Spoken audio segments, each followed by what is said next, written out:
And welcome back to Survivor 42 and 42. Just finished Heroes, Healers, Hustlers. Another in a long line of goofy versus themes in the 30s. Um, Before I get on my soapbox, I do want to get introductions out of the way. Um, so joining us once again, like we've had a lot of people from the DCP on here this semester, or this semester. My God, I'm so tired. During this, so we have Kyle. Kyle, what is your Survivor hot take? All right, well, good thing you had me on for this episode because my Survivor hot take is that, in my opinion, Heroes, Healers, Hustlers, I enjoy it more than Heroes versus Villains. That is one I know probably nobody else is going to agree with, but it's sure hot. That is the hot. That might be the hottest hot take we've ever had on this in a year and a half. I thought it might. God. We're also joined by Lily, who, one, is also from the DCP, but two, is my favorite number one in any online game I've ever had, ever. So, Lily, what is your online hot take? I'm so tired. What is your Survivor hot take?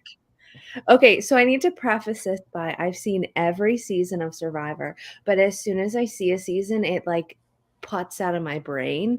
So I don't remember a lot. So my hot take is that my favorite Survivor, my go-to favorite Survivor when I'm asked is Rupert. And I don't think Survivor fans normally that's the person they say they least like. So that's my hot take, that Rupert will always be my fish hunting, soul surviving survivor. I don't know. Not since Kyle came on this and said that HHH is better than Heroes vs. Villains have we had such a hot take. But that is a hot take. All right, so if y'all excuse me, I will have my soapbox moment. The online community hates this season, hates this winner. I'm not a fan of the season. I don't hate it. I don't mind the winner. I don't hate him. The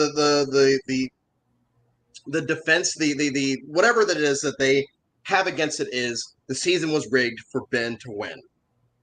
And my defense has always been Survivor has shown they love Ozzy, they love Cirie, they love Coach, they loved Russell. They've loved a lot of people throughout their history.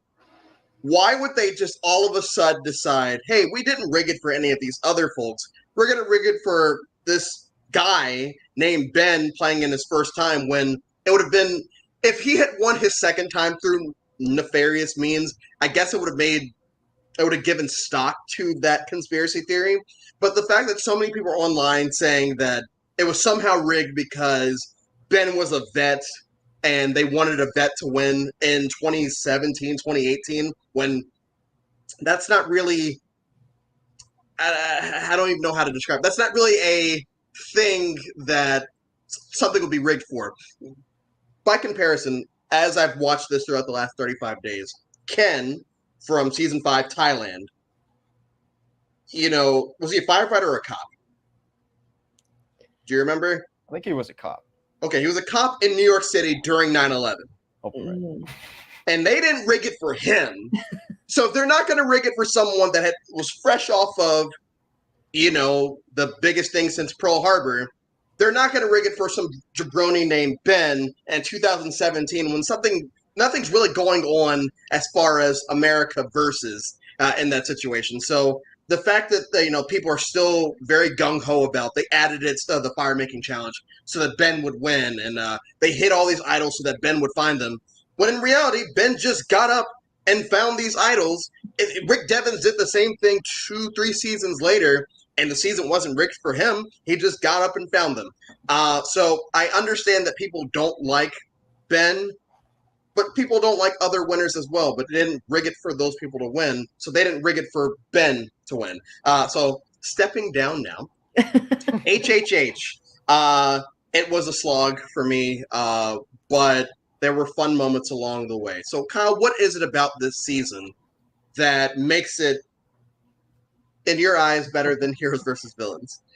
Well, I think a lot of it had to do with it was very underhyped preseason, where Jeff, he usually likes to talk up the season and he says it's one of the best seasons that they've ever done. This season, he came out and said it's very slow. You know, it's a slow burn. And so I think part of it was low expectations. And I just think that this cast, every one of them, I think we got to know to some extent, some not as much as others, obviously. But overall, I think that it was great and everybody brought something. I love like the spaghetti reward. Just that episode alone is one of my favorite Survivor episodes. I love the 2-hour double boot. Ben's run to the end, whether you think it was rigged or not, or you don't like Ben as a winner. It's still exciting television. It's like every week you're like, is he going to make it through? Is he not? It's just exciting. So all of those things put together just made it one of my favorite viewing experiences live to watch, and I still love it. So Lily, as compared to the first time you watched the season to the most recent time, did the season get better or worse for you?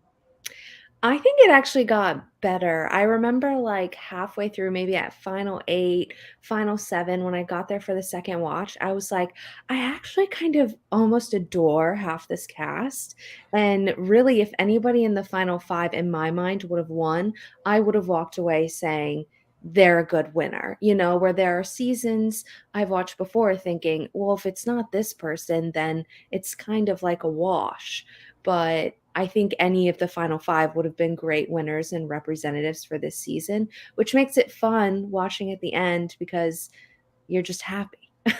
Yeah, I will say that I did enjoy the final 5. I enjoyed the finale, which is something I can't say for a bulk of the rest of the season. So I do agree with Jeff as far as the pre-merge being kind of a slog. The only episode I really, not even the episode, the tribal that I really latched onto pre-merge was the Joe idol play to get Alan out. It's one of my favorite idol plays of all time, and I appreciate something. I appreciate the season is the fact that a lot of people go out with grace. They're very non-angry as they leave, and to Ben's credit, he wishes them all good game on their way out. Which I don't know if that's part of his winter edit or not, but that is something that we're shown a lot of, him wishing people good game on their way out. But the pre-merge, for the most part, like I was trying very hard to stay awake for most of it. I started this season last night around 1 a.m. and I tried to watch 3 episodes, and it was just like, this is so bad. Bad? No, I won't say bad. This is boring. And when I woke up this morning, I was kind of dreading watching the rest of the pre-merge because and I feel like this season kind of runs into the editing problem that I've talked about for the 30s, where I know, Kyle, you said that we learned a little bit about every single person. Mm-hmm. For me, I felt like I didn't learn anything about anyone except for Ben and Chrissy. I knew that Lauren was a single mom. I knew that Ryan had never had a girlfriend, but like that was like face value things. That, like I knew Ben was a vet and he had PTSD and he had all this stuff. Chrissy, she wasn't a single mom. She was a mom. She had been applying for 16 years. We learned a little bit about the two of them, but everyone else, it's like I feel like I just don't care about these people. And I found myself attaching myself to Dr. Mike later on in the game and Joe later on in the game because pre-merge I didn't care about either one. I didn't care about either one of them. So pre-merge for you, who were some of the standouts? Just as far as just their pre-merge characters, who were some of the standouts for you? I think for me, one of the standouts is going to be Ryan. And I know, like, obviously he makes it long, but I think his game pre-merge is much more present and in the edit than we see kind of post-merge. We kind of lose track of him once, he falls out of making the moves. But I think he kind of comes forward in the pre-merge really well. Yeah, for me, I think the two people who came to mind are Lauren and Jessica, because Lauren really proves herself as something more than people thought she was going to be. That she could be like an early boot and not fit in, but she actually proved to fit in extremely well with everybody. And then Jessica is a virgin.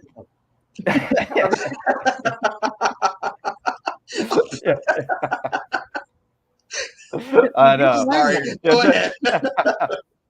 Yeah, she was definitely fun to watch in her, having to deal with Cole and sort of like keep her healer tribe together, and then the swap tribe together, and him screwing everything up. So those two, I think, were my most fun to watch, pretty much. And as I was watching this season, this is not a direct comparison to a season I'm ready to compare it to, but I got a lot of Redemption Island thoughts in my head as far as I know these people all were like, damn, this is not a recruitment cast as compared to Redemption Island. Having said that, a lot of these people in the season played as if they were on the season of Redemption Island, where up until Final 7, right? Up until Final 7, everyone's perceived Ben to be this big threat, but no one's trying to do anything about it until it gets to the point where it's like, oh, shoot, we've kind of dropped the ball on this. We might want to try something. And then at that point, in Redemption Island, it's Rob still just has full control.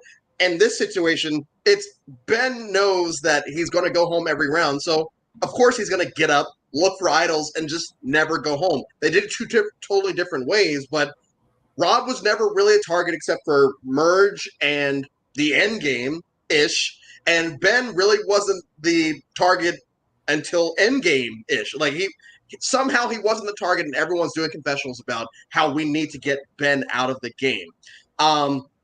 So we hit the merge, and I'm going to tell you the merge until the JP blindside. Once again, I just couldn't care about any except for the spaghetti challenge. I did like the spaghetti challenge. I thought it was a really interesting way of doing a similar challenge that we've seen in the past. But besides that, all the tribals that happened, it's like it was just a bunch of stuff. It was Joe trying to make everything interesting, and it just not sticking with me. So before the JP vote, or even up to the JP vote, what were some of the moments that really stood out to y'all besides the spaghetti reward challenge? Just at that point in the season. Kyle, do you want to take this one first? Oh, sure. First. Yeah, so up until the JP blindside, it is really a straightforward healer's pagonging, but you do have some interesting things in there, in my opinion. The merge episode is always exciting. The Desi vote with the spaghetti stuff. You have Ben hiding in the bushes. How somehow nobody can see a grown man in a cowboy hat standing 10 feet away. You have Mike's Statue of Liberty play, which I think is just, I'll die endlessly at that. So I think that there's enough in there. I hear what you're saying, though. Gameplay wise, it's really not that interesting. But for me, just entertainment wise, I think that there's enough in there to at least get you to the next point that's much more exciting. Yeah, I mean, I agree. There's not a lot of gameplay really within that, other than the heroes and the hustlers kind of saying, let's get these 5 out. But I really was sad when Desi went home. That's like what I remember is there's this like gorgeous, strong woman that I'm like, I want her to win. And she gets, out really early. And so it's just interesting to see, how her trust in Joe and him with his idol, waiting to see if he'll play it, and he doesn't. Thoughts on Cole? I thought Cole was a schmuck. No, I thought Cole is one of those people that I thought in my head was like, this person would be great for Redemption Island because he doesn't know how to play. There are 2 moments where it's very apparent, and the most egregious of them is him telling everyone about Jessica's advantage. No. Was it Jessica's advantage or his idol? Both. Or Joe's idol. Both, yeah. He told people about Joe's idol and Jessica's advantage. Yep. That's what it was, yes. See, everything is just melds. Yeah. I didn't like Cole. The best Cole moment, and it's so sad because it's not supposed to be funny, is when he faints. Because I thought that my Paramount Plus stream had lagged, which it does a lot because Paramount Plus on the PS4 sucks. So I thought it had lagged, and then I realized, oh no, he is actually just repeating himself. I don't remember this from the first time I watched this. So those are my thoughts on Cole. Cole was one of those characters that we really didn't learn much about, except for the fact that he had a crush on Jessica, and he didn't think that she would like him because she's 30, which was a weird thing because I'm 31 and I don't know. So thoughts on Cole? Does anyone have any harder thoughts on Cole before we go back?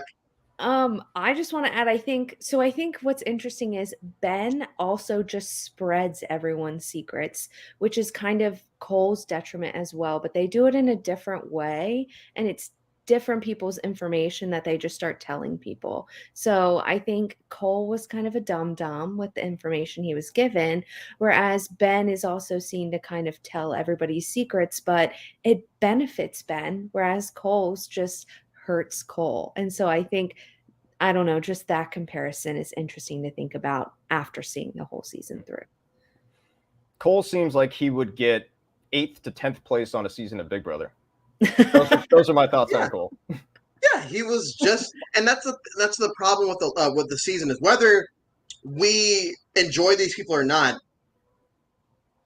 we don't really, there's nothing for us to really like. I liked Desi. Desi was fine, but besides the fact that she was a person of color and she was cute and won a challenge, I really had no real reason of rooting for her besides all of those things. And usually I find, real reasons to root for someone in a season. Even people like JP was just, I don't know how JP exists in real life. So I tried to watch a lot of this season through his eyes just to see what was going on. And besides the Allen thing pre-merge, the only thing I can really tell you about JP is he gets overly angry when he loses in challenges. Like, he went full on roid rage when he lost every merge immunity challenge. And, is there something there? I don't know. But that's all I know about JP. Besides his blind side, which up until the Ben bombs start getting dropped, is the most, the most fun part of the merge, because of this whole secret agent thing. And to credit to Ben played his role very well during his secret agent story arc of the season. So what did y'all think of this point in the season as far as them, the crew, the larger crew, the 7, deciding, or some of the 7 deciding that Ben should play this undercover role? I think what we're seeing here is a drag on of the game being slow. I think you've got people in Survivor that want to play Survivor, and then all of a sudden it's been too slow. So let's come up with these crazy plans where we need a secret agent, or we see the coconuts. Like, these are people in Survivor that want to be playing hard that haven't gotten the opportunity to. And we even see Dylan say, you don't even really have to do this. Like, we have enough votes. You don't have to be a secret agent. Who's Dylan? Oh, yeah, that's his name. Devin? Devin. Oh, I'm sorry. I'm bad with names. You both know this. Oh, yes, I do remember now. But we even see Devin say, we don't even need to play secret agent. We have enough votes. But, like, it's such a good show thing, something to put on your resume. Like, why not? Yeah, this is really, gosh, it's so interesting because it was really a polarizing move when this aired. You had people saying it was brilliant and people saying, why is Devin giving Ben all this control? I do think probably, if I had to say, go on the record, I think Devin played the best game of the season. And when it comes to this move, I'm shocked because Chrissy and Ryan are often considered to be like good players, like very good players. But they didn't see this coming at all, and they didn't even seem like they had any plan to break up the 7 at 9, which seemed like a huge oversight for players of that caliber.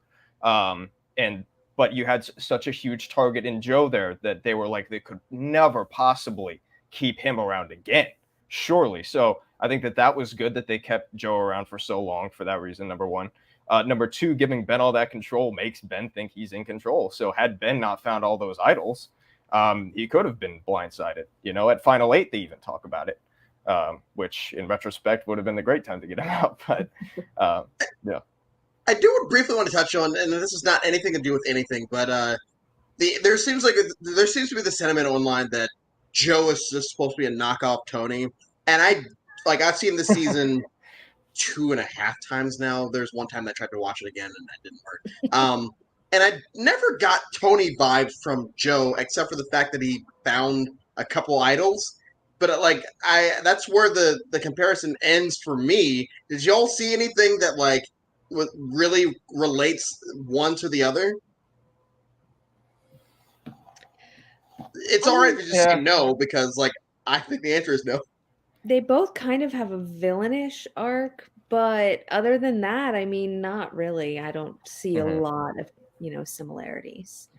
I see it in the way, they walk. Obviously, their profession is similar. They just sort of look similar with the bald head and everything, the idol stuff. And we know Joe is a big Tony fan. He wants to play that role. But I think he definitely made his own mark. We definitely think of Joe as Joe. So in that sense, I think he even outdid himself in what he was, the character that he was trying to create, because we definitely remember him as his own character. Yeah, I liked Joe as the season progressed. I wasn't a big fan of him most of pre-merge. When him and Desi link up, I'm like, all right, cool, I'm all right with you. And I loved him and Mike's relationship, merge-wise, because it's just, we're going to antagonize these folks all we can, and we're going to see if we can stay as long as we can. And they do stay longer than they're supposed to, specifically Mike. But as we move on, we start to hit this phase of the game where after Ben plays Secret Agent for a couple of rounds, he exposes himself basically, and it then becomes everyone versus Ben.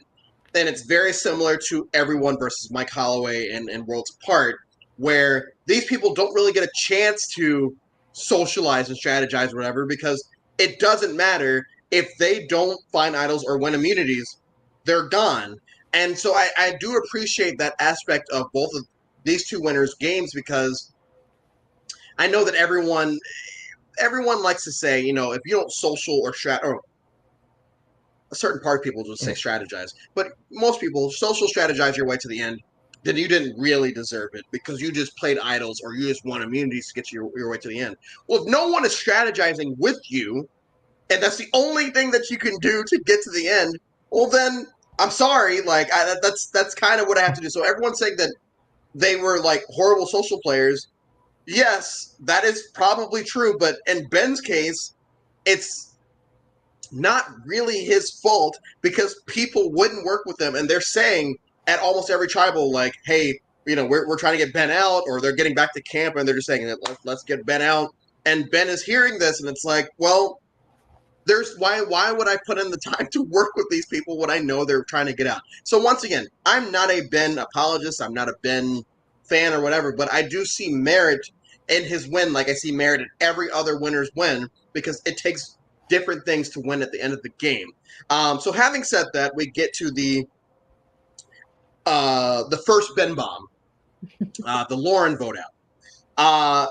At this point in the season, who are you all seeing as the winner? Just based off of how the season is going, do y'all see Ben as the winner, or do you see that somebody else might see it? Because Kyle, I know you said that Devin, in your opinion, was the best player on the season. I think I might actually agree with you. But who are y'all seeing as the winner at that final 7?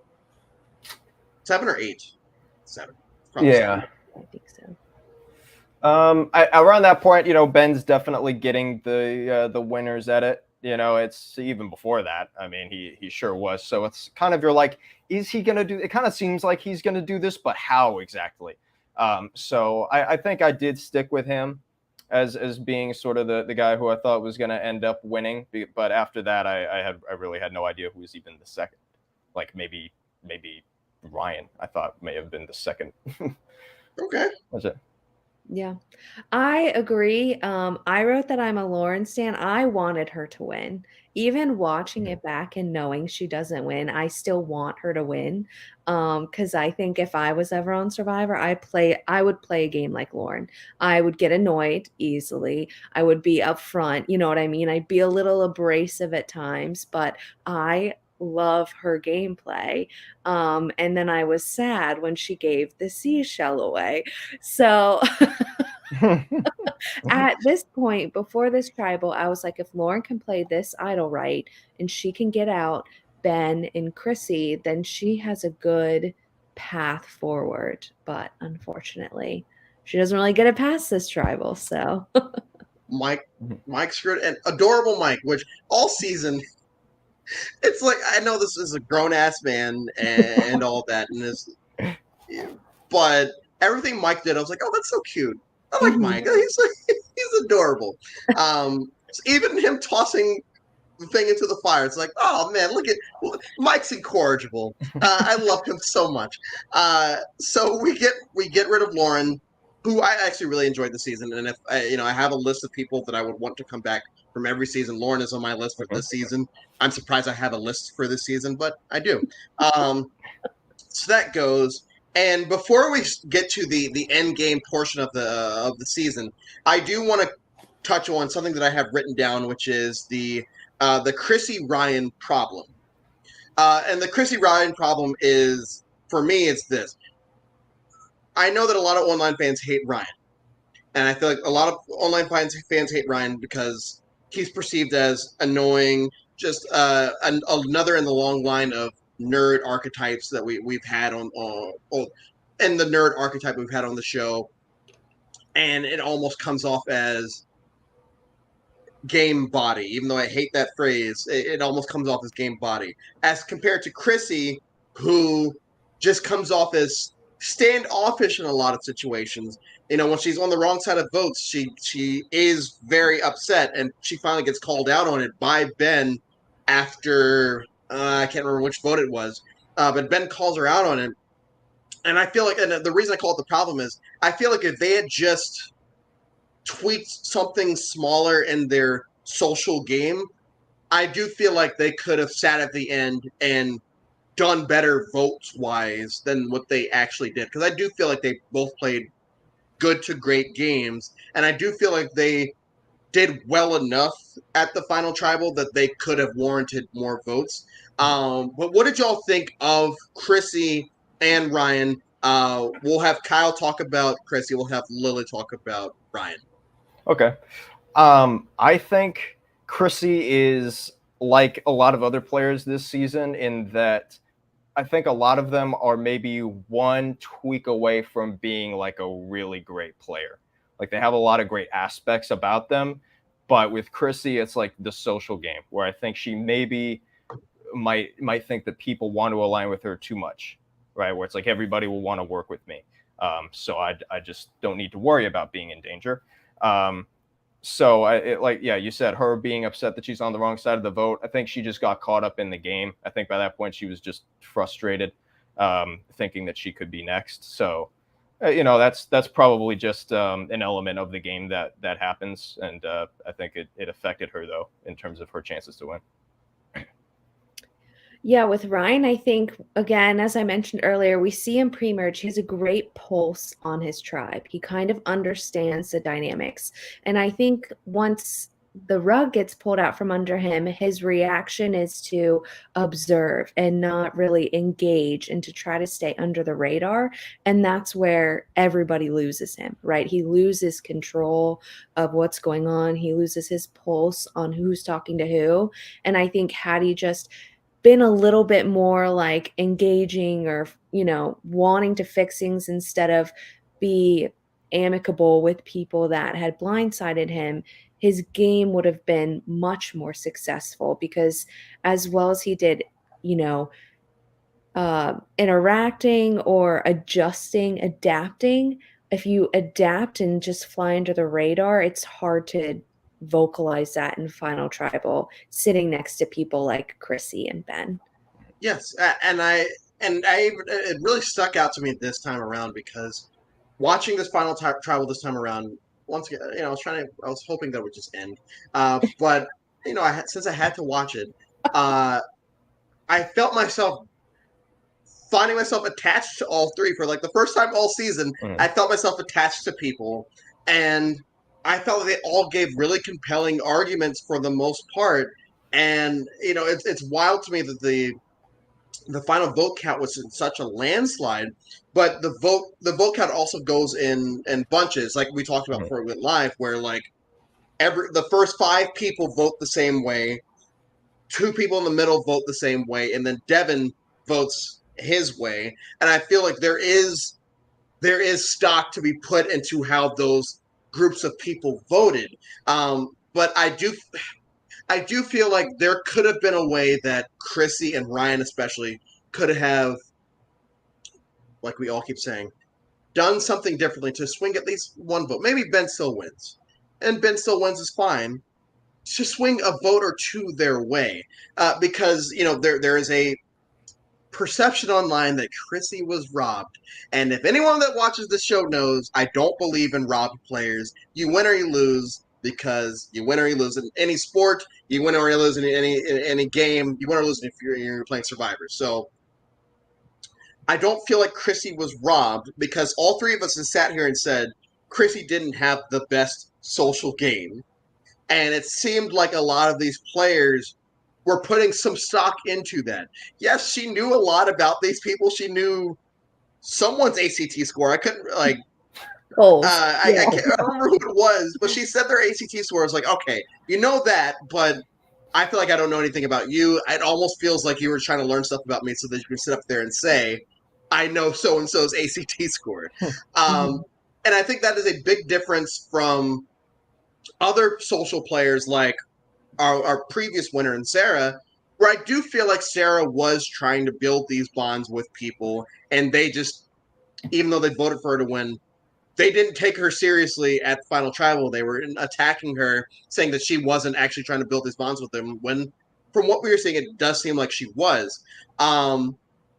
So moving on to the other 2 people in this final 6 of Dr. Mike and Devin.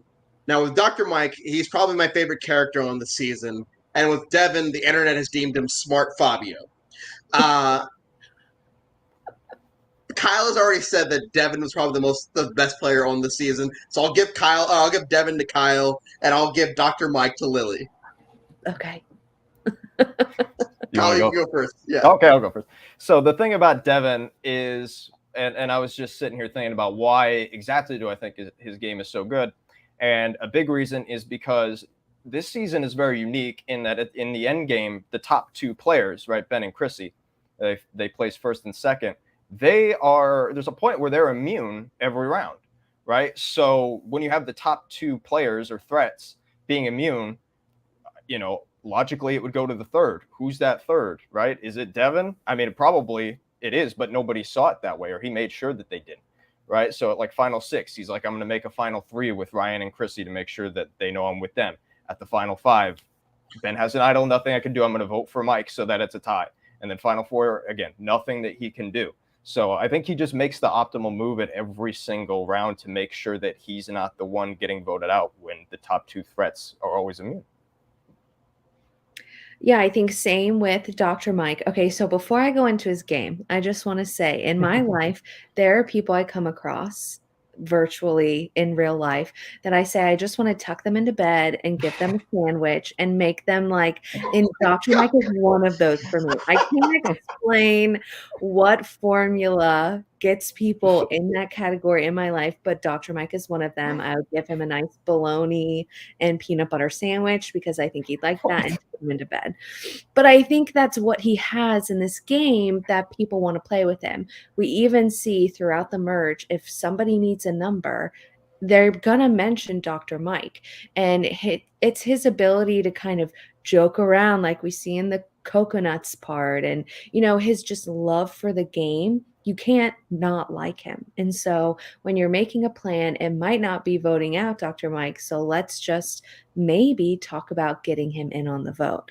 I think his adaptability and his growth that we see from pre-merge to post is what really helped him throughout the end. We even see, as you mentioned, Joe flip the switch on his narrative for Dr. Mike. He was gunning for him. And then all of a sudden, they're in this nice little duo together, and you would think that they have a nice bromance brewing. So I think that really helped his game and might have been the reason why he didn't make it to Final Four, because if you're Ben, no one wants to talk to you, and you're sitting next to Dr. Mike, who everybody loves, it's a huge thing you're not going to be able to overcome, let alone for any of the three sitting at Final Tribal. Yeah, and I feel like, it is a testament to Ben's game that at Final Five, when he's playing the idol, a testament to Ben and Devin's game, that when he's sitting at the Final Five with an idol, I feel like at that point he's trying to get rid of who he perceives as the biggest threat. So he writes down Devin's name. Devin writes down who he feels like might be next in line behind him, going off of what Kyle said.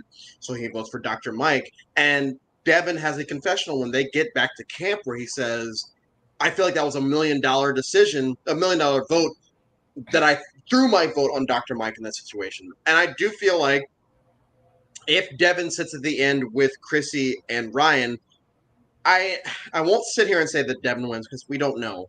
But I do feel like the three of them sitting at the end would have been even more compelling than the final three that we got. And I think that was a very compelling final three.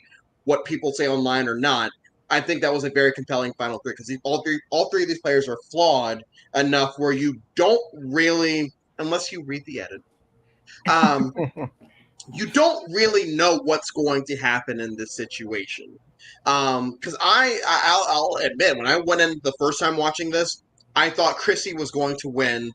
And then as every other time I've watched it since, or every time I've watched this Final Tribal since then, it's like, okay, I get why Chrissy might not have been looked at as fondly by some of the jurors as compared to Ben.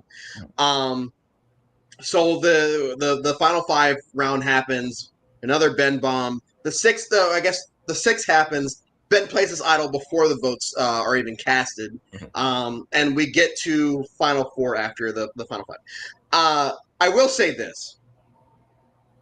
People like I'm going to go back to the soapbox I had at the beginning of the season, the beginning of this. Ben idled his way through the game to the end. Ben played 3 successful idols. Yes, he did. At 7 through 5. That all is true, but he had to have gotten to 7 for some reason. It's not like he was playing idols all game and then all of a sudden magically ended up at 7. He was building these bonds with these people and strategizing with them. He might have not been the head honcho, even though he is perceived as the king of the round table. He's building all these bonds with these people. So when we get to 7, when is a perfect time to get rid of a threat, he did what he had to do to get out of that situation. And then at 6, instead of, the group deciding, hey, we might want to go a different route and try to go after Ben at 5, they have this, we're either going to get rid of Ashley or we're going to get rid of Ben. And Ben, hearing what he's hearing at Tribal, once again, just plays it just in case. And it's also a show for the jury.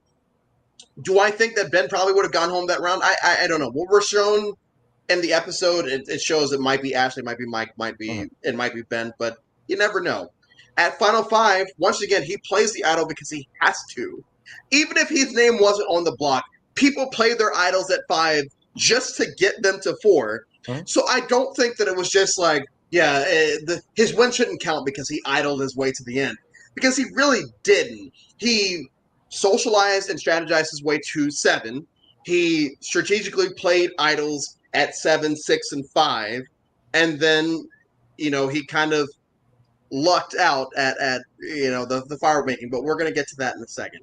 But what do you guys think of this perception that Ben is somehow, his win is flawed because of the amount of idols that he played successfully? I mean, it's hard because if Chrissy would have won, the narrative for Chrissy would have been she won challenges. You stole my point already, but I'm so glad you did. But you know what I mean? It's the same thing. It's just different ways that these people outlasted others. You know what I mean? Other people could have found the idols, which we've talked about. They go into talk at the Final Tribal. Like, there's 5 people sitting on this beach, and y'all just let him wander off, and he finds it on the underside of a boat or whatever that one is. You know what I mean? Like, his opportunities were present to everybody else, so that doesn't take away his ability to find the idols and play them correctly. So, Yeah. I was just sitting here thinking, Ben reminds me of a more improved Kellen from Ghost Island. Not to jump, strong. Yes, not to jump ahead of you for the next episode, but Kellen, I see them a little bit similarly, where it's like they are seen as like controlling this big alliance. They're very pro big alliance. They're out in front, and then at 7, they start to lose control, and then that's where they get targeted. But Ben was out there finding the idols. If Kellen was the one out there finding all the idols, and she idles out Dom and Wendell, gets the end that way, then maybe she wins. But Ben, like you said, he did what he needed to do to get to that point. And then after that point, again, he did what he needed to do. He also made himself look really good. Like when Chrissy has that fake idol at the final 5, she pulls that out. And he's like, oh, wait, here's the real thing. It's like, that actually makes your competition look worse, which is what you want. Since we're pulling out fake idols, I'll just pull mine out. No, that is very entertaining this season. And I know I keep harping on it, but because of what we touched on earlier about how it doesn't seem like production and Jeff are that high on this season, and the fact that Ben kind of gets portrayed as a buffoon in Winners at War, I don't feel like this would be the person they decide, hey, you know what? We're going to make sure this person wins, because all the evidence would show that in actuality, they probably don't want this person to win, just based off of how Jeff has talked about the season and how Ben is portrayed in Winners at War, which, based off of interviews people have done since Winners at War, I guess Ben wasn't that oblivious to things. He was a little bit, but, we'll give it to him. We'll give him some credit. So we get to the final 4 immunity challenge, which Ben drops the ball on because he flips the puzzle in the wrong way. And at that moment, initially watching, it's like, well, Christy's got this wrapped up then. Or Christy or Devin has this wrapped up then. Because I still didn't think that Ryan was going to win. Poor Ryan. And then the advantage comes out, and it's like, oh, shit. All she has to do is get Devin to practice, and we probably still won't have to get Ben at the end. Because I was enjoying Ben's storyline, but I was enjoying Ben's storyline in the way that I enjoyed. I can't even think of somebody else where it's like, okay, but eventually they have to get cut off before the end because I like them, but I don't like them at the end. But we get the first Final 4 fire making that's obligatory. So what do y'all think, just overall, of the Final 4 fire making challenge? One, do you think it was put into the season so that Ben wins? That could just be a yes or no answer. Just go ahead. No. I'm going to say no, but I'm going to get on my soapbox and just say Jeff and Survivor production, whatever you want to call it, has proven that they're not adaptable within a season to change the twist that they've made. We've seen that they have kind of done things, and as viewers, you're like, why are you doing this? And so I think this is just another case of them being like, well, we put this in a plan 3 months ago when we finalized this, and gosh darn it, we're going to do it. So that's my opinion on it. Okay. 2, what do y'all think of the Final 4 fire making? We still have it in 42. What do y'all think of it?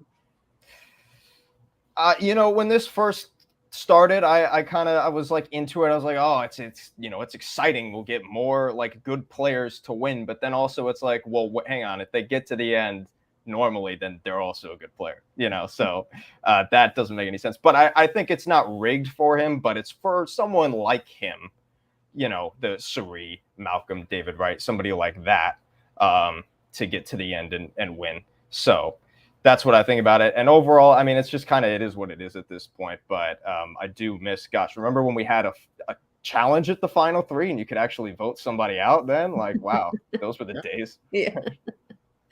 I love fire making for multiple reasons. I think, yes, the audience loves it. It gives people an opportunity to get to the final if you're like Ben, just like Kyle mentioned. But I also think it's a last step for someone to plead their case for Outlast. and it's the last step for someone to outwit. Chrissy could have said, I outwitted, these people by making the decision to bring Ryan because I knew Ryan couldn't beat Ben. She has the opportunity to make her case on top of that immunity challenge win. So I think it's a kind of fun thing to do, and I sit on the edge of my seat every time, and I love it as a viewer. Yeah, I will say that of the math, the 35 through 42, whatever that math is, I've enjoyed the 35 because it was the first time, 38 because of Chris giving the necklace away, 40 because of the emotions of Tony and Sarah, and then 41 and 42 just because we have Survivor back. So I'll say that I love the majority of the Final Four fire making. I don't necessarily like the concept of it, but I also understand why production put it there, because it's probably the same reason that production put in the final three for as long as they did, where it's like, our favorites, Terry Dietz isn't making it to Final Tribal, so we should make sure that Terry Dietz makes it to Final Tribal, and so we're going to make it a Final Three instead. But what happens at Final Four, they cut off America's favorite or production's favorite then. So I understand why it's there. I don't like why it's there, but I have liked the majority of the times that they have done it. Mm-hmm. But once again, they did not have it so that Ben would win the game. God, I hate the online Survivor fans. Sure, most of you are great people in real life, though. So we get to the final tribal. Before I talk about them, I want to briefly just touch on the fuck Will Wall note that I have and everything, because for the third day in a row, I blame Will Wall for this perception of resumes that people have to have on the show to win. And watching it like I'm watching it this time, it adds stock to the fact that resumes really don't matter, especially in the 30s. Like, it's perceived to matter. Everyone's constantly talking about, I got to make sure I have this on my resume, and I got to make sure I have this on my resume. But if you look at a lot of the winners in the 30s, it's still the social players that are winning as compared to the strategic resume builders. And I feel like, in this season, there aren't really, the Final Three isn't really, they don't really have many social players. Mm-hmm. But just going off of the season before, with Sarah being the more social player, 33, Adam being the more social player, Jeremy being the most social player, and then 31. The season right after this, Wendell being more social than Dom. I feel like this misconception of, I have to build this resume to win the game, I feel like that plagues the season plagues a lot of these seasons in the 30s, almost to a detriment to the season, because you have all these players trying to make all these big moves all the time, and we don't learn anything about the actual people. All we're getting is these people are trying to make these moves. Cool. I like moves. Moves are fun. But I don't know anything about Ryan except for he has never had a girlfriend and he's a bellhop, and that's only because it's on his description on the screen. I don't know anything about Joe except for he's got kids. He wants to provide a better life for his kids, and he planned on coming in and doing things. I like the people that are making the big moves. I feel like sacrifice us getting attached to them, and therefore the other players getting attached to them.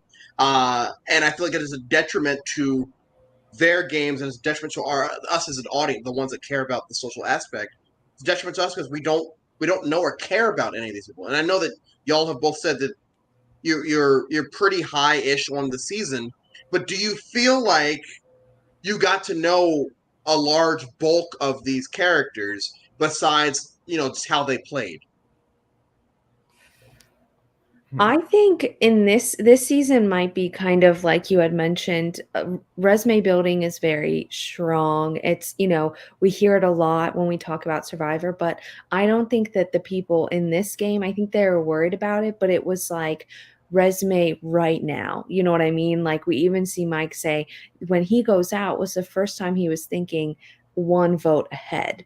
So we don't see a lot of ahead planning like we see with Ryan and Chrissy with at Final Nine.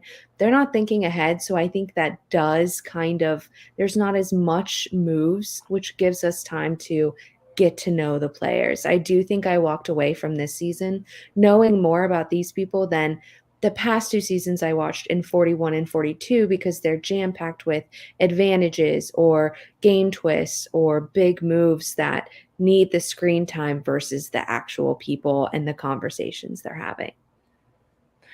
Yeah, I think so. At the start of this, I said that we got to know everybody a little bit, but what I think, I'll retract that and restate it by saying everybody adds something to the season. So even if we don't know them, I think that everybody adds enough because you have a lot of archetypes on this season, as you know, with every Survivor season. But I think with this season in particular, everybody really adds something, a new element to that type of character.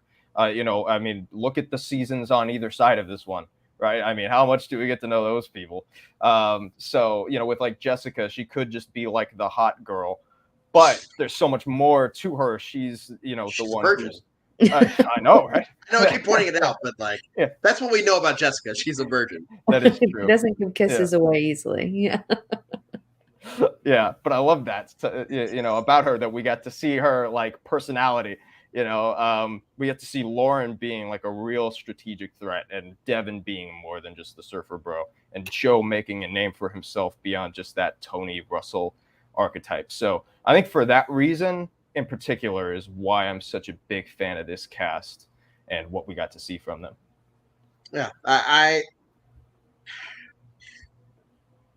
watching it this time, I realized that HHH is one of those seasons where I don't remember a lot of people, which, like, I remember liking Rourke the first time I watched this season. And this time today watching it, I'm like, oh yeah, I forgot Rourke existed. The ginger whose name I've already forgotten, and I just watched this season today. I've already forgotten him. I thought he was a fun little pre-merge character. I forgot Simone. No, yeah, Simone existed. Mm-hmm. It's this problem with the 30s, and the other problem with the 30s, which has leaked into the 40s now. And I texted both of y'all this today, and I realized at the beginning this would be a perfect season to do another drinking game. I haven't done a drinking game since Samoa. Today I decided to do a drinking game with the season where I would make a drink every time an advantage was introduced to the game, whether it was an idol, a disadvantage, a fake idol, or whatever. And I am in a state now. But this, I feel like this was just a culmination of 30 through 34, where they are introducing all of these different twists, and they just decide, hey, let's just throw a bunch more into one season this time, which they do, and then we go into 34 where they do it again, where it's like, hey, let's just throw all these twists into this season, and 37, let's throw all the twists plus a new twist with the idol nullifier, and we get to 42 we get to 38 where there's a menu. There's an actual menu of things that you can get. So I love the 30s. The 30s are very fun. You know, just from a gameplay aspect, the 30s are always going to be fun, but I do feel like they were hampered down by all of these advantages and the sacrifice of people's story, like not their storylines, but their personalities. We don't learn much about a lot of these people except for the 2 or 3 people that production has deemed you should care about. And I feel like a lot of these seasons, if we got a different edit, we need a Snyder cut of HHH. I feel like there would be more appeal to them, and that's my fear going into Ghost Island starting tonight. Is it's perceived as the Dom and Wendell show, and I'm afraid that it's going to turn into Dom. I'm going to try to watch it through Kellen's eyes this time, because I love Kellen. But I'm going to try to watch it through Kellen's eyes this time, and maybe even Donathan, just to see if I can learn about their characters as as compared to Wendell and Dom. I might even try to watch through Laurel's eyes. I'm gonna say Navidi strong no matter what. But HHH, I feel like as we start to wrap up, it wasn't one of the seasons that I was really looking forward to during this marathon, and I got through it. I was bored from this bored me. The last season bored me this much on this was probably Palau. Palau on a rewatch is not fun for me. But this one was just kind of there were no hateable people, so I had nothing to hate about the season. The lovable characters were lovable, as compared to everyone else. But for the most part, I just kind of felt myself just sitting there, just like, yeah. Oh, that's fun. Yeah, okay. Oh, spaghetti, nice. So for me, I'm going to give it a 3.5 out of 5, which is the same thing I gave Game Changers and Palau. So, Kyle, Lilly, final thoughts on Survivor 35, Heroes, Healers, Hustlers. I mean, okay, I loved it. Again, I'm somebody who, like, I know we've talked about previous seasons. I've just been smiling because I don't know who won season 39. Like, my memory ends at 40. So the past 3 seasons in 35. So out of the ones I can remember, I loved it. I think, again, the final 5 are pretty good characters. There were advantages, but they weren't dumb advantages is what I would call them. I think they were useful but didn't overtake the game. So I would give it like a 4.25. And I really enjoyed it and I loved being on here. Okay. So one thing I'll say about this season is that it was the first time I participated in like fantasy games online. So I think for that reason, I do have a bit of an attachment to this season, but I still have reasons why I like it, as I've made very clear. Overall, I wouldn't give it a 5. I'd say probably a 4.5 is good because I don't think it's a perfect season, certainly, and I know my opinion of it is a lot higher than most people's, and I definitely understand the criticisms that people have for it. But I just find myself, every time I watch these episodes, I'm never bored. I'm always entertained by something, or there's something coming up that I love. And I'm like, oh yeah, I remember that moment. So many little things about this season, including the big things, just all come together and make it a great viewing experience for me. Yeah, I really appreciate y'all coming on for the 1,000th time. I'm very tired. We're in the last week of this, folks. We're in the last. By this time next week, I will be done. I can't believe it. I can't believe that I'm almost done with this. I will be crying here as Marianne wins again. I will be crying happy tears that Marianne wins. Spoilers. I guess a quick question: is there anybody that you guys are really excited to potentially see come back from this season? Oh well, it's in Lily's name. Yeah, I mean, Lauren, I'm waiting. Yeah, me too. She would be probably my top pick from this season. Yeah, mm-hmm. Or Devin, one of those two. Yeah, Devin would also be great. I feel like Dr. Mike would probably be mine, like my top. But Lauren, Devin, and Joe would also be on. Also JP, no. But Joe, yeah. I feel like those 3 for me are people that I would like to see come back at some point or another. But thank you both so much. I'm extending the invite right now. For season 42, I'm doing a live stream from 8 a.m. until I'm done. I'm just going to watch it straight through and on, just on screen. So at any point on September 11th, yeah, that's what it is. If at any point you guys want to hop on at any point during that day, the invite is there for you. I would love to have y'all back. I really appreciate y'all coming out for this. Everyone that's watching now or watching on YouTube, subscribe to the DCP Online Dynamic Character Productions. Follow them on Instagram, Facebook, YouTube, and those 3 things. They put on a great online game, both long form and minis. They do exit interviews, they do cast analysis, everything in between. They run a great game. I will say that I've played 25 online games, and the DCP is in my top 3. So please subscribe. The link will be in the YouTube description, as well as on the Facebook and Instagram posts. So thank you both so much for coming on, and we will see everyone, my God, after Survivor Ghost Island.